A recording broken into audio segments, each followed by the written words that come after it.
बिस्मिल्लाहिर्रहमानिर्रहीम। अस्सलाम वालेकुम। आप लोग देख रहे हैं कुकिंग विद इफ़त और आज मैं आपके साथ शेयर करने जा रही हूँ आलू वाले नान की रेसिपी, जिसको हम बग़ैर अवन और बग़ैर तंदूर के तैयार करेंगे। नान को आज हम तवे पे तैयार करेंगे और इसको आज मैं आपके साथ नए अंदाज में रेसिपी शेयर करूँगी और बहुत ही परफेक्ट और बेसिक तरीके से आलू की स्टफिंग तैयार करेंगे।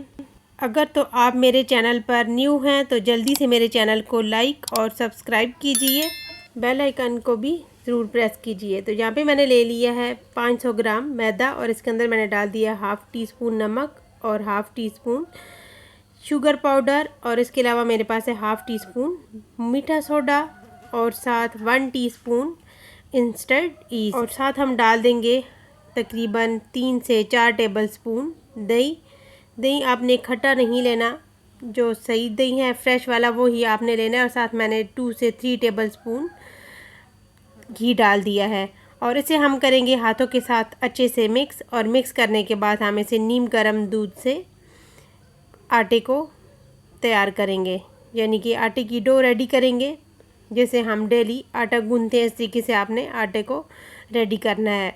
और डो आपने इसकी नॉर्मल ही रखनी है, ना ही इतनी हार्ड रखनी है और ना ही इतनी सॉफ्ट रखनी है। तो यहाँ पे आप देख सकते हैं कि डो हमारी रेडी हो चुकी है। तो अब इसको मैं ऐसे बर्तन में डालूंगी जिसका ढक्कन हो, ताकि इसे हम ऊपर से कवर कर सकें। और इसके ऊपर में थोड़ा सा हाथों के साथ ऑयल लगा के इसको कवर करके रख देंगे। तकरीबन 2 घंटे के लिए आपने इसे रेस्ट पे रखना है ताकि डो हमारी डबल हो जाए। तो यहाँ पे मैंने बॉयल आलू ले लिए, इसके अंदर मैंने नमक, हल्दी और साथ मैंने लाल मिर्च का पाउडर, कुटी लाल मिर्च, इसके अलावा है मेरे पास काली मिर्च, ये है मेरे पास ज़ीरा पाउडर और साथ है मेरे पास दरदरा सा खुश्क धनिया, सब्ज़ मिर्चें, सब्ज़ धनिया और साथ है मेरे पास 1 कप प्याज। प्याज को आपने थोड़े बारीक ही साइज़ में कट करना है, इसे बहुत मोटा नहीं कट करना। और इसे हम हाथों के साथ मिक्स करेंगे। और यहाँ पे आप देख सकते हैं कि इसे हाथों के साथ ही हम मिक्स कर रहे हैं, इसे बारीक चॉप आलू को हमने नहीं किया। आलू थोड़े मोटे मोटे ही हों तो ये अच्छे लगते हैं नान के अंदर। तो यहाँ पे आप देख सकते हैं कि ये इसी कंसिस्टेंसी के साथ हमारे पास ये पेस्ट होना चाहिए। तो यहाँ पे आप देख सकते हैं कि नान का मसाला रेडी हो चुका है। तो अब हम करेंगे इसको साइड पे। और साथ मैंने ले लिया यहाँ पे 1 अदद अंडे की जर्दी और इसके अंदर मैं डाल दूँगी 2 से 3 टेबल स्पून दूध और इसे हम मिक्स करके इसको साइड पे रखेंगे। और आगे चल के मैं आपको बताऊंगी कि हमने इसे क्या करना है। तो यहाँ पे आप देख सकते हैं कि डो को हो चुके हैं 2 घंटे और डो हमारी डबल हो चुकी है। और इसके अंदर से हम एयर निकालेंगे इस तरीके से और इसे मैं दोबारा इस तरीके से सेट कर लूँगी। तो डो को हम उठाएंगे, हाथों के साथ अच्छे तरीके से सेट कर लेंगे। हाथों के साथ अच्छी तरीके से सेट करने के बाद हम काउंटर पे मैदा डस्ट करेंगे और डो को रख के इसको 4 हिस्सों में डिवाइड कर लेंगे। इस डो के हम 4 नान तैयार करेंगे और इनको बराबर कट कर लेंगे ताकि हमारे चारों पेड़े एक जैसे ही तैयार हों। इन तैयार किए हुए पेड़ों को आपने कवर करके रखना है। तैयार किया हुआ यहाँ पे हम एक पेड़ा उठाएंगे और इसे रोलिंग पिन के साथ इस तरीके से तैयार करेंगे। और अब हम तैयार की हुई स्टफिंग इसके दरमियान में रखेंगे। जो रेसिपी मैं आज आपके साथ शेयर कर रही हूँ, इस रेसिपी से आपके 4 नान आसानी से तैयार होंगे। आपने उसी हिसाब से स्टफिंग को 4 हिस्सों में डिवाइड कर लेना है। आपने दोनों हाथों से आटे को इकट्ठा करते हुए इसे सील करके बॉल की शेप दे देनी है। वीडियो में मैं जैसे कर रही हूँ आपने यही बिल्कुल तरीका फॉलो करते हुए तैयार कर लेना है। और अब हम इसे रोलिंग पिन के साथ हल्का हल्का फ्लैट करेंगे और अब हम इसको बेलेंगे। नान को बेलते हुए आपने इसकी साइड चेंज करते रहना है। नान को आपने बहुत ज़्यादा पतला नहीं बेलना। और अब हम इसे कमर्शियल लुक देने के लिए इस तरीके से हाथों की मदद से इसके डिज़ाइन बना लेंगे। अब हम एक स्टिक उठाएंगे और स्टिक की मदद से इसके दरमियान से डिज़ाइन बना लेंगे। यहाँ पे आप देख सकते हैं कि नान के डिज़ाइनिंग आपने इस तरीके से कर लेनी है। आप छुरी के साथ भी कर सकते हैं।